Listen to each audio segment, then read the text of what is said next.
Part 1. You are going to hear a conversation. First, you have some time to look at questions 1 to 7.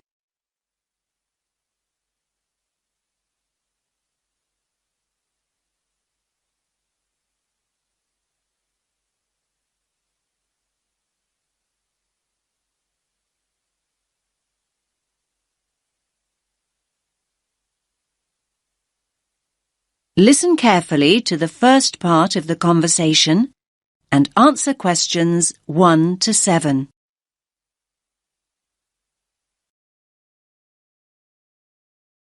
Rita speaking. What should I do for you? Oh, hi. I'd like to order some stationery. Could I know your name? Jackson Paris. Right. Can I just confirm your account number and the name of your company, Jackson? Sure. The number is 692411. 692411. Right. And you're from Rainbow Computer? No, the company is Rainbow Communications. Oh, OK. I'll just fix that on the system. Communications. And what would you like to order, Jackson? Envelopes. We need a box of A4, that is, normal size envelopes. White, yellow or manila? We'll have the plain white, please, but the ones with the little windows. OK, one box. A4, white. Just one box, was it? On second thoughts, make those 2 boxes. We go through heaps of envelopes. As a matter of interest, are they made from recycled paper? No, you can't get white recycled paper. The recycled ones are grey, and they're more expensive, actually. Right, we'll stick to white then. Something else, Jackson? Yes, we need some coloured photocopy paper. What colours do you have? We've got purple, light blue, blue, light green, whatever you want pretty much. There are 500 sheets on the pack. Let me see. We're going to need a lot of blue paper for our new price lists. So can you give us 10 packs, please? Make sure it's the light blue, though.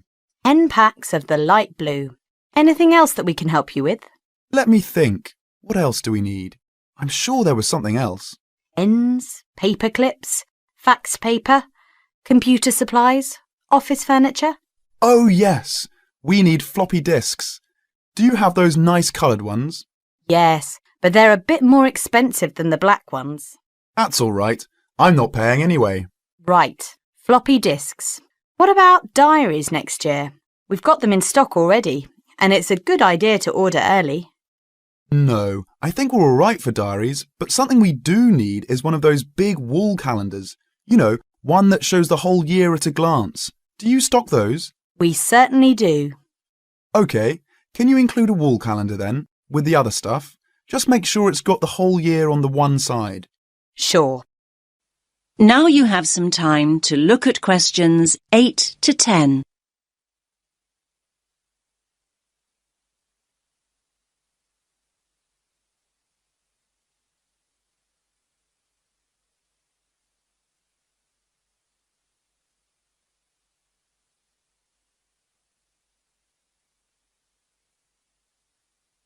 Now listen to the next part of the conversation and answer questions 8 to 10. And do you have a copy of our new catalogue? No, I don't. But would you send one? Yes, I'll pop one in with the order. You'll find it a lot easier to remember what you need if you have our catalogue in front of you next time. Yes, good idea. And when can you deliver this? Should be with you tomorrow morning. Can you make sure that it's not after 11:30 a.m? Because we have to go out at 12. There's only myself here on Fridays. Fine. I'll make a note in the delivery docket that they should deliver before 11:30. Thanks very much. Thanks.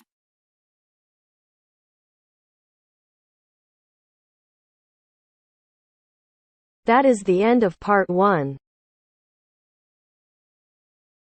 You now have half a minute to check your answers.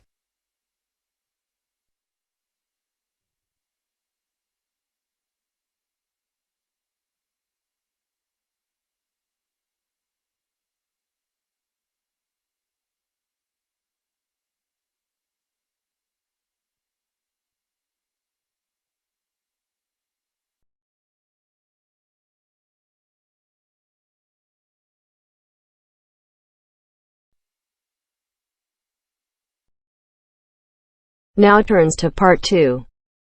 Part 2. You are going to hear a guide named Matt who is introducing their trip in Wildlife Haven. Now you have some time to look at questions 11 to 15.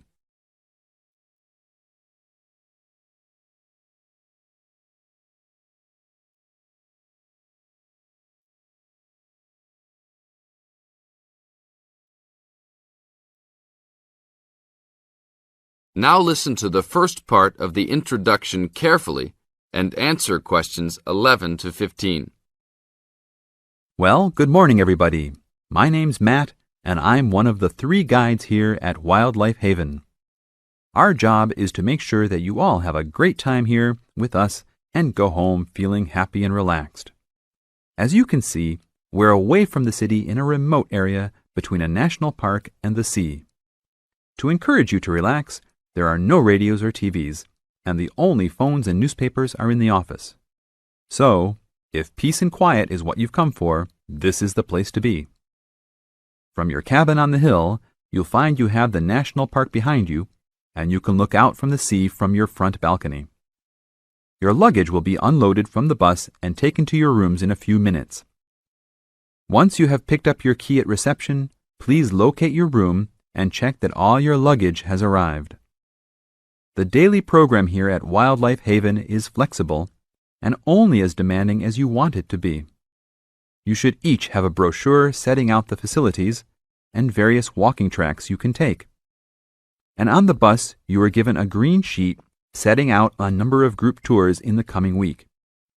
If you want to join any tour, just write your name and room number on the relevant sheet along the wall here. Tomorrow, there is a beachcombers and rock hoppers tour exploring marine life in the rock pools along the beach. Or, if you'd prefer to go inland, there's a guided forest walk that takes you off the walking tracks. If you want to catch some lunch, you could join the beach fishing expedition. And at night, you'll see there is a moonlight forest walk that leaves each night at 7 p.m. So there is plenty to choose from at Wildlife Haven, and of course, that includes just sitting on your balcony watching the waves roll in. But I would recommend my favorite tour, the Waterfall Walk. This departs at sundown each day and also provides the opportunity to have a moonlight swim. Now you have some time to look at questions 16 to 20.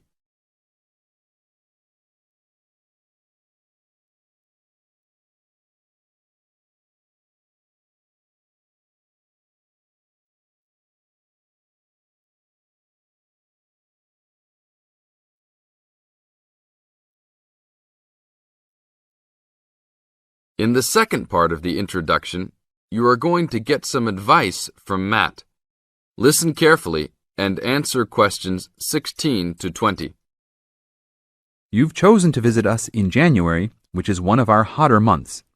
And although you may be tempted to wear a minimum of clothing, you should always take precautions against injury, particularly in the national park. This includes sensible footwear. You'd be surprised how many of our guests ignore this advice and end up being sorry. And socks are a good idea too. And even though you might be under trees a lot of the time, it's a good idea to wear a hat in this hot climate. There's no need to be too concerned about walking in the national park, provided you use common sense. It's true that there are poisonous spiders in the park, but they are really more frightened of you than you are likely to be of them. I should also warn you against eating any wild berries. Some are edible, but you should avoid them all. We'll provide all the food you can eat. Well, that's about all for now. Dinner is from 6 to 8 p.m. in this building.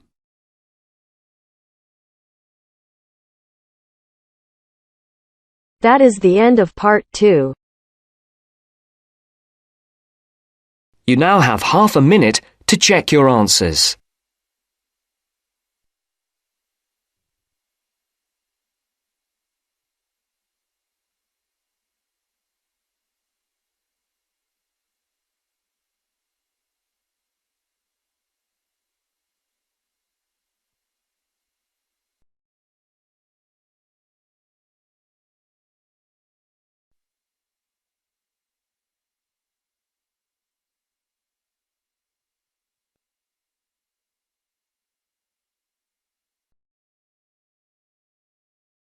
Now turns to part 3.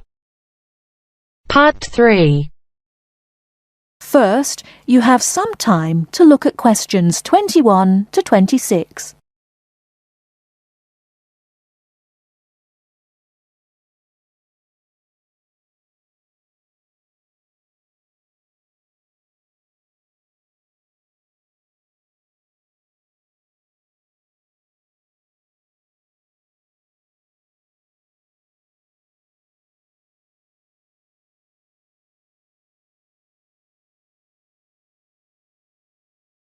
Now listen carefully and answer questions 21 to 26. Hello, my name is Emiliano. I am a student here and I'd like to rent a house for 6 months. Okay, well, you have come to the right place. We specialise in short-term rental. First of all, I would like to get a few details from you. Can you give me your full name, please? Yes, it is Emiliano Nespla. And can you tell me your present address, please? Yes, it's 17 Middleway, Penrose. I'm living with a homestay family at the moment. That's great. Now, do you have any identification with you? Oh, and we will need a reference from someone who knows you here. Maybe your homestay family. Yes, okay. Here's my passport and a card from my language school. My referees can be Mrs. Alice Thompson. She's my homestay mother and she wouldn't mind, I'm sure. You can contact her at the same address as me, of course. Okay. If we need to contact you, should we leave a message with your homestay? No, you can speak to me directly. My cell phone number is 021 548 3534. Great. Now, do you have a bank account? You will need to pay your rent by direct debit. You know, it will come out of your account automatically every month. Okay, I don't have my bank account details with me now, but I can get them and bring them back later today. That's fine. Now, can you tell me what kind of house you are looking for? Do you want to rent by yourself? No, I'm looking for a 3-bedroom house. I want to rent with my 2 friends. I will bring them in to see you later today. Okay. And what areas are you interested in renting in? Well, here's a map. Can you see my school? I don't have a car, so I need to take some kind of public transport to school and I don't want to travel for more than 30 minutes each way. Do you think you have anything which is suitable? Yes, we do. Here is a list of available properties. I'll highlight the ones that could be of interest to you. Look at the map and go and have a look at the houses with your friends.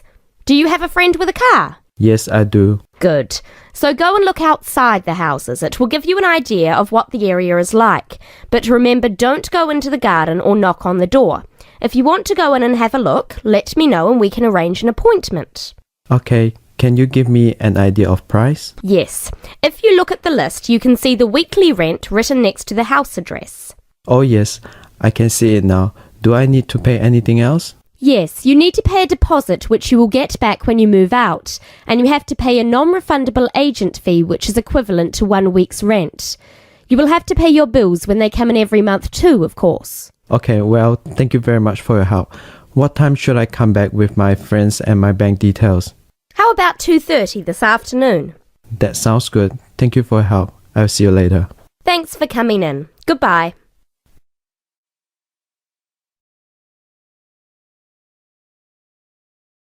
Before you hear the rest of the talk, you have some time to look at questions 27 to 30.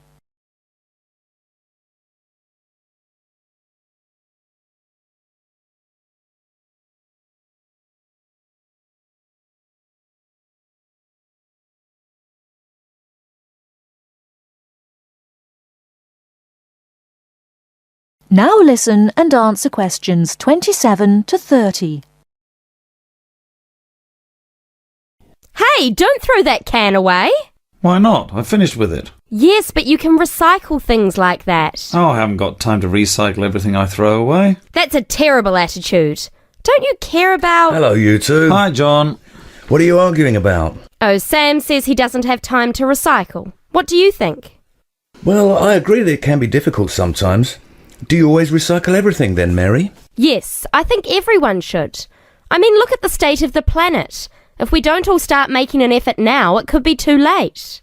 Well, one of the reasons I don't recycle as often as I should is that I don't really know where to go. There are no recycling facilities near me. Well, I know I said I haven't got time, but actually there is a bottle bank near the supermarket just up the road.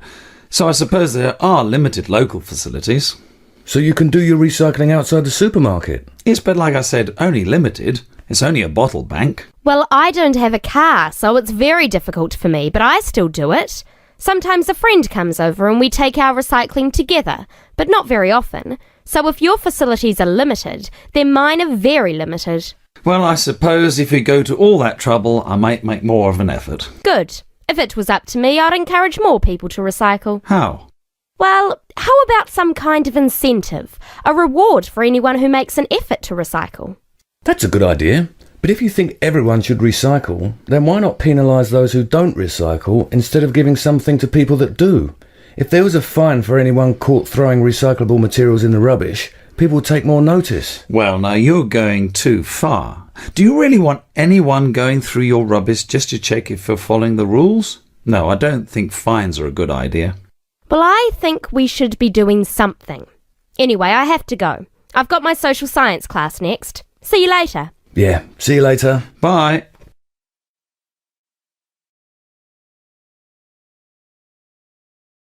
That is the end of part 3. You now have half a minute to check your answers.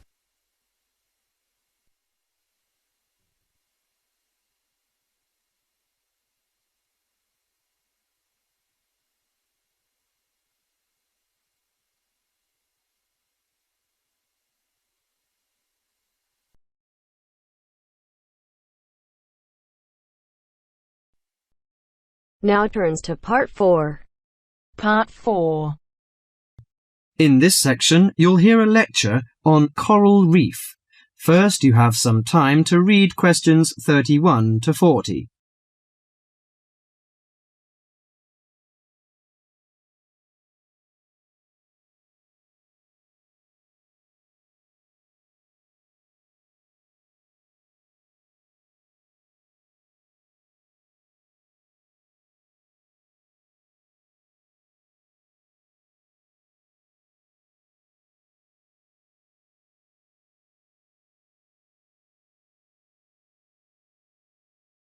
Now listen carefully to the lecture and answer questions 31 to 40.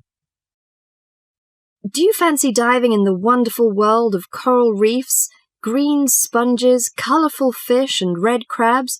It is a rich garden beneath the waves. But how much do you know about the corals? Are they animals or plants? What are the threats to coral reefs? Today, Mr. Tim Harford, Executive Director of the Coral Reef Alliance, is going to introduce the facts about coral reefs. Good afternoon, everyone. Coral reefs are one of nature's most magnificent creations.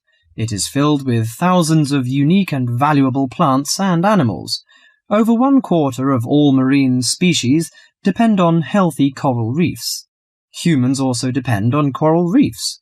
These marine ecosystems are the primary source of food and income for millions of people, a vast repository of valuable chemical compounds and medicines, and a natural wave barrier that protect beaches and coastlines from waves and storms. Coral is actually the exoskeletons of coral polyps. Made from limestone, these skeletons build up over time, forming the reef. New corals are born each April. At a certain hour, on a certain night, mature corals suddenly release clouds of eggs and sperm into the sea. After the fertilized eggs take root on the seafloor, they can grow up to 15 centimeters per year. Coral reefs are present in the waters of over 100 countries.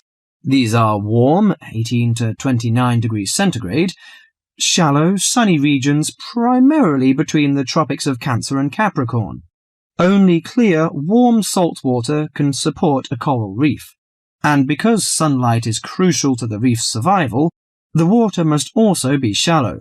The algae that grow on coral provide much of the coral's food. In deeper water, algae cannot get the sunlight they need to grow. Most coral reefs are in the tropics because natural conditions there are perfect. In their modern form, coral reefs have thrived on Earth for over 50 million years. In recent years, however, More than 11% of the world's reefs have been lost, with another 16% severely damaged during the El Niño event in 1998. Up to 32% of coral reefs may be destroyed by human activities in the next 30 years if we do not take action now. Corals and coral reefs are extremely sensitive. Slight changes in the reef environment may have detrimental effects on the health of entire coral colonies. These changes may be due to a variety of factors. One of the greatest threats to coral reefs is human expansion or development. As human population increases, so does the harvest of resources from the sea. Due to overfishing, reef fish populations have been greatly decreased in some areas of the world. The removal of large numbers of reef fish has caused the coral reef ecosystems to become unbalanced. As we know, corals are also very popular as decorations. A large amount of the most healthy corals are selected by commercial collectors. They sell the corals to souvenir shops, where a large number of tourists wait to purchase them as decorations or souvenirs. Coral reefs also receive much damage from both commercial and private vessels. The leakage of fuels into the water and the occurrence of spills by large tankers are extremely damaging to local corals. Although much of the coral reef's degradation is directly blamed on human impact, there are several natural disturbances which cause significant damage to coral reefs. The most recognized of these events are hurricanes or typhoons, which bring powerful waves to the tropics. These storm waves cause large corals to break apart and scatter fragments about the reefs. Home to a diverse community of creatures, coral reefs are underwater treasure chests of color and activity.